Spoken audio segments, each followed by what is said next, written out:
I know Joe DeSena from Spartan Race, Yes. and I know a guy named He's Ben. quite a guy. He's great, yeah. And I know a guy named Ben Greenfield who did the 24-hour toughest mudder. I think he quit the first time, and Ben's really hardcore. I mean, he said it was really hard. Yeah, I've done the Tough Mudder myself, and those Yeah. electric shocks is not something I want to do again. And Yeah. I'm sure the voltage is cranked up on the 24-hour one. So Yeah, it was. You have to. A lot of it is, when you're going through. Part of the reason I do it is, it's a midlife crisis and all. But part of it, I think, makes me a better person, a better investor, because boy, you have to be able to cope with things going haywire, feeling totally beaten down. And yet having the resilience to overcome it, to be able to think clearly when you're under duress. I don't want to make too many analogies between getting huge electric shocks and losing money in the stock market, but I think part of this, I'd like to think part of this is not just me having a midlife crisis, but it actually makes me a better, stronger person, and that has beneficial effects in the stock market. yeah, I could see that. What does your family think of all this? Well, it's sort of funny. I joke, a couple things. My mom really freaked out, tried to organize an intervention, and For the climbs or for the yeah, mudder? I think it was the Matterhorn, climbing the Matterhorn 3 years ago. It's dangerous.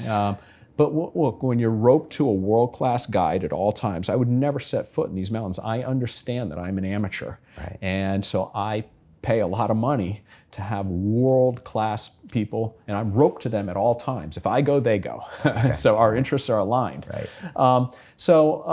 I made a couple different arguments. The first thing I did is I went out and got a huge life insurance policy because, look, there is tail risk to this. I do everything I can to mitigate risk. I have no desire to climb Everest, which is just as a death rate, an uncontrolled death rate that I'm just not comfortable with. Okay. Right? So I'm not climbing. Because it's subject to people up there and traffic problems. And you got to go through the Khumbu ice fall, and sometimes the giant ice boulders just fall and kill people. And it's just completely random. You could be the best climber in the world, right? And anytime you're up in the death zone, up above north of 25,000 feet, anything goes wrong and you're going to die up there, right? Whereas the highest peak in the Alps is 15,800. Mont Blanc, right? So you're at half the altitude that you would be up in Everest. I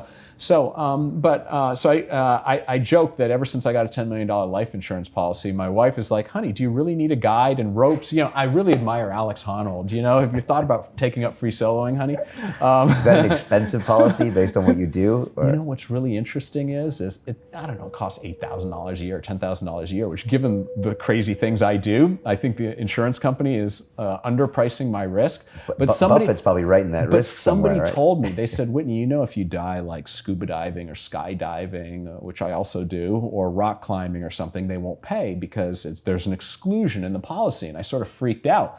And so I called up the insurance company. I said, just hypothetically, if I were to die, rock climbing or something, would you still cover, or are there exclusions? And the woman on the other end of the phone laughed and said, "You die, we pay. There are no exclusions," right? So my wife was in the next room and I said, "Hey, Susan, good news. You'll still collect the 10 million. But look, the other thing is I rock climb 1 week a year, maybe 2, right? I ride my bike in the streets of Manhattan 200 days a year. So I tell my wife and I tell my mother, look, if you want to worry, fine. But what you should be worrying about is every time I walk out of this apartment, get on my bike, because the streets of New York are dangerous to be. It's not like Amsterdam where they have beautiful bike lanes and so forth, right? Yeah. So, but one of the chapters in my book on calamities that's coming out in a few months is how do you balance backcountry skiing where there's avalanche risk? I do that too, right? I do things where there's risk, and part of it is the same as in the investing world. Any investment you make has a degree of risk. You want to think very carefully about the risk versus the reward. And the reward here for me is living life to the fullest. And I just get incredible joy standing on the top of a mountain that only 1,000 people a year climb or something like that, right? And so, but also at the same time, there are ways to mitigate risk. And so I think super carefully about anything I do that has risk, from riding a bike. I just went out 2 weeks ago and I bought a brand new bike because my old bike, I didn't feel like my brakes were working super well. And I look like a Christmas tree. I have very expensive, bright blinking lights on my helmet and on my bike to make me visible, so it's less likely that a car or a truck gets me, right? Yeah. So in everything that I do, from hiring a guide when I rock climb to training properly for these races that I do, et cetera, to avoid injury, et cetera, there are ways to do risky things that mitigate that risk. Okay. Scariest moment climbing so far? It's cold up there too, right? Yeah, I've never had a moment where I was like, I thought I was going to die. There have been times where I have been crawling or walking on something this wide, where there are 1,000-foot drops on either side, but I'm roped to a guide. But he's not roped to anything. We're not anchored into a wall, okay? So if I have an uncontrolled fall on one side, he has to jump the other side such that the rope then over the top saves both of us. And I asked him if he's ever had to jump. He said, not yet, but I'm only 26. My father's been a guide for 30 years, has had to jump 3 times in his career to save his own life because the amateur he was guiding had an uncontrolled fall, right? Wow. So one of the nice things of doing this is my whole day, I'm so busy and I'm always checking my phone and my email, and my brain is just fried from distractions and the 100 different things I do every day. When I'm out there in the mountains with 1,000-foot drops on either side, all of that is out of my mind. I am 100% focused on every handhold, every place I put my foot, and it really clears my mind and focuses my mind.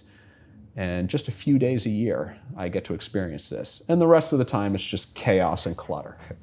I think that's why Alex loves it up there. He goes up there and it's his form of meditation to a certain extent. Yeah, it's on that one thing that's super important. Yeah, he's written a book that I recommend. I'm an Alex Honnold junkie. I've read all of his, watched all of his YouTubes. There are dozens of hours of videos, and seen all of his interviews and so forth.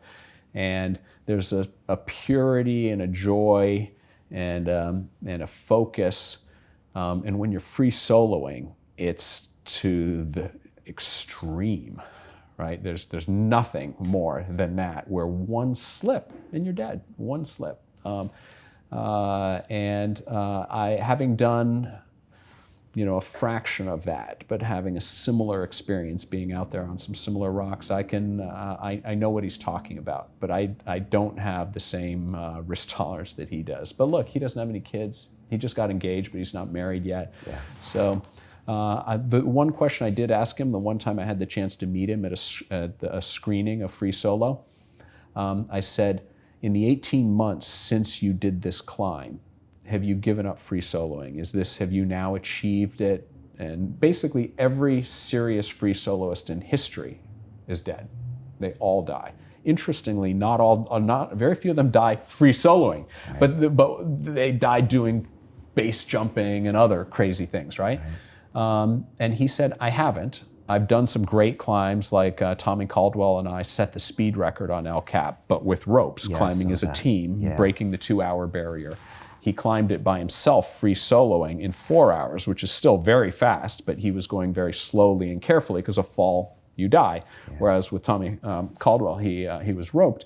So he said, I've done some epic climbs since then, but I have not done any free soloing, and I'm not sure. He sort of smiled. He said, I'm not sure if I'm ever going to do it again. I hope he never free solos again, because it won't be climbing the next epic, El Cap or something. He'll die just on some 100-foot face that he could do in his sleep, where a rock hold breaks off. See, that's the problem with free soloing. You can't control a rock tumbling down from above, hitting you in the head and knocking you off the face. So.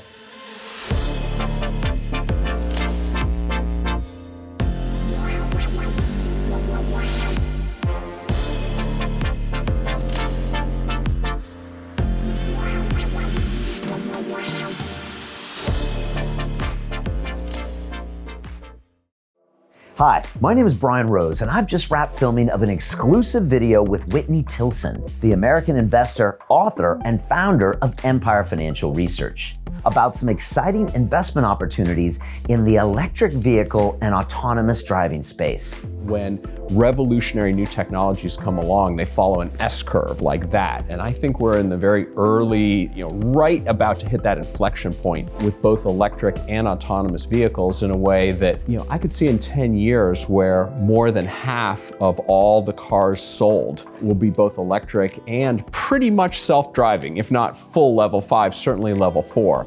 Whitney has been called the prophet by CNBC because of his uncanny ability to predict the future with his investment advice. And our video will not be available on YouTube or anywhere else but the link below. It's an incredibly exciting area, and I don't think people fully appreciate how quickly it's going to happen.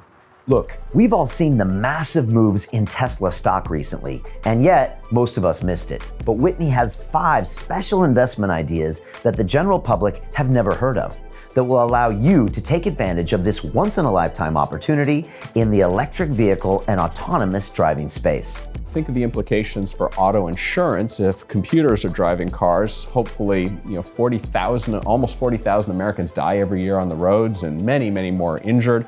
The truth is, this sector is going to change everything, from energy to automotive to insurance, even saving hundreds of thousands of lives due to car accidents every single year.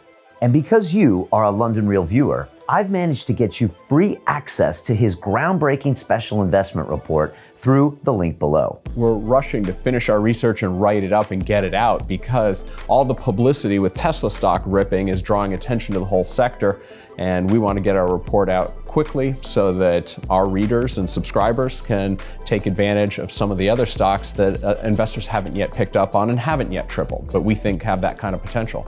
Whitney says that we should expect exponential growth in this sector, much like we saw with the introduction of the iPhone in 2007. Imagine being an investor in Apple back then. How much would you have made? So click on the link below or go to londonreal.tv/invest to watch our video and download your copy of this free report. Unfortunately, I've been limited to the number of people who can have access, so act now and get your free copy to take advantage of this incredible investment opportunity.